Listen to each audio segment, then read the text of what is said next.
This gluten-free chocolate zucchini cake is my son's most requested dessert, and that should pretty much tell you everything you need to know about it. No one is going to know there's a vegetable in it. It is so rich and moist, and the frosting, oh my gosh, it has a little ingredient in it that makes it super dreamy. This is the cake you take to a party and everyone will want the recipe for, and you can take all the credit. Let's get into it.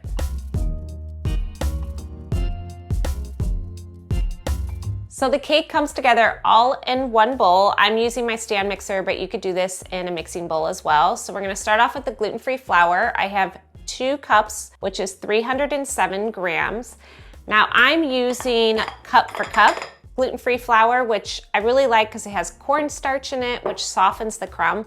But honestly, when you're making gluten-free desserts, it's a lot more forgiving with the different gluten-free flours because the sugar adds a lot of moisture. The only thing is some flours like King Arthur require a little bit less liquid. So you might find the batter a little bit thinner, but do not adjust the ingredients. Just, you need to go with it. And when it bakes, it'll bake up fine. It has 2 cups of sugar, which is 400 grams. Now, I know, sugar police, that's a lot of sugar, but we are making a cake. You can cut back slightly if you want to use less sugar too. And then 3/4 cup of unsweetened cocoa powder, which is 75 grams. For the leavening, we have 2 teaspoons of baking soda, a 1/2 teaspoon of baking powder, and then 1/4 teaspoon of salt. And then we're just gonna combine that all together on low speed. All right, we're just gonna add all the liquid ingredients in the same bowl. So I have 4 eggs, which is a lot of eggs, but I like it because it helps offset that dense crumb that you usually get with zucchini dessert. So it helps with the lift and the structure. And then I have a cup of oil, which is 213 grams. You could use any preferred oil. And if you would like to use part oil, part applesauce, that works as well. Then I'm adding 1/3 of a cup of sour cream, which is 82 grams. And the reason I do this, so zucchini cakes usually have a lot of oil. With gluten-free flours, they don't do well absorbing all that extra oil. So instead of adding more oil to the cake, I'm doing sour cream to add a little bit more fat, but it also helps with the structure of the cake. And then 2 teaspoons of vanilla extract, and I'm just gonna eyeball that. And we're gonna combine that until it's nice and smooth. Once you're done mixing this, you're gonna have some doubts. The batter is super thick, which is fine. And here's the mistake that a lot of people make with gluten-free baking is they expect their batters to look like what they remember. So at this point, you may be tempted to add in some milk or something like that to thin out the batter. You'll get a more normal looking batter, but then after you bake it, the gluten-free flour cannot absorb all that extra liquid and you'll get like that gummy, dense texture. So I'm using Cup4Cup, which also has cornstarch in it, which happens to thicken the batters more. If you're using another flour, it might not be as thick as this, but it's still going to be thick, which is fine. We're doing a zucchini cake. The zucchini releases a lot of moisture as it bakes, so it will be good, I promise.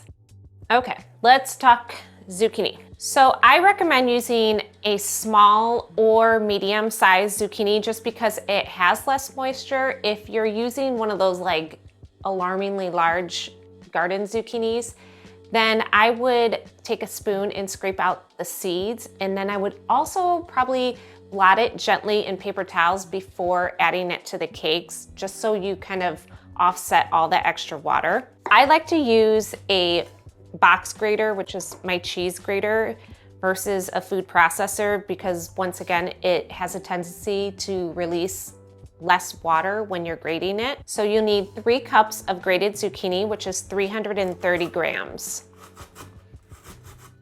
I'm just gonna add this to our thick cake batter, and with 1 cup of chocolate chips. I'm actually using mini chocolate chips because if you use the regular chocolate chips, they have a tendency to sink down to the bottom of the cake. So I like how the mini chocolate chips kind of just keep the chocolate throughout It will, as it bakes, it kind of just melds into the chocolate and it adds to that fudgy, moist texture. You won't actually be able to see the chocolate chips after they bake. And then I'm just gonna mix this together on low speed. All right, the batter still very thick. This is the other good thing about gluten-free desserts is they kind of break all the rules of traditional baking. You really can't over mix a batter. It just helps versus toughens because there's no gluten that you have to worry about, and it helps to even saturate those gluten-free starches even more. So I have a greased 9 by 13 inch pan that I'm gonna spread this batter into. If you go to my website and look at the recipe, I also include directions if you wanna make this as a layer cake as well. So another reason why I love an offset spatula. Helps with cake batters, just spreading it evenly. Now the other thing I'm gonna do before I bake this in a 350 oven for about 50, it takes a little bit of time because there's a lot of moisture in this cake, about 50 to 60 minutes, is I like to let gluten-free cakes just sit for about 10-15 minutes before putting in the oven. This just gives a little bit of time for all that gluten-free flour to soak up the moisture and builds out the structure of the cake. If you struggle with gluten-free cakes that bake and look beautiful and then as they cool, they have a tendency to sink, this helps that so the cake stays set when you pull it out of the oven. It's also great insurance if you're using a different gluten-free flour because they all absorb moisture at different rates. So it just gives a little extra time for that to do that. So I'm gonna set it aside, just room temp, about 10 to 15 minutes, and then I'll bake it. While our cake is cooling, I'm gonna make the extra special chocolate frosting. So I have 5 tablespoons of softened butter.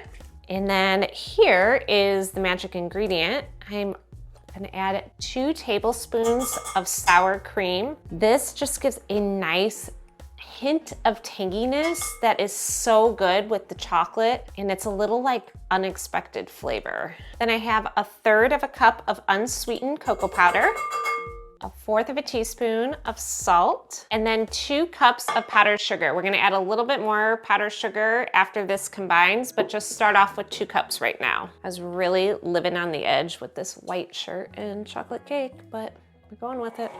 So mix that all together until you get like a real thick, almost it looks like a chocolate dough. And then adding the other cup of powdered sugar. And I'm gonna start off with 3 tablespoons of milk, but if you need more than that, then you can add an additional tablespoon until it starts to have the consistency of frosting. Okay, our frosting is done. Oh, it's glorious, look at that. It's gorgeous. Okay, so our cake is completely cooled. So I'm gonna frost it with this yummy frosting. Since the frosting has a little bit of sour cream in it, people ask if it has to be refrigerated. I don't, but I'm also not like an alarmist when it comes to things like that. All the sugar in the frosting acts as a preservative. So if this is out for like 12 hours, you are totally fine. And then also with gluten-free cakes in general, I like the room temperature crumb of it. If once it gets in the refrigerator, it has a tendency to dry it out. So if you want to store it in the refrigerator, I would suggest taking it back out and leaving it out for about an hour or 2 before you serve it. Okay, this has been torturous. If you could smell my kitchen right now, it has been so hard to wait to dig into this cake. Oh my God, wow, this is incredible. I really hope you give this recipe a try. I have a ton of gluten-free zucchini recipes on my website, but I'm gonna say this one takes the cake. You can find the full printable recipe on mamagourmand.com. Thank you for watching, and I will see you in the next video.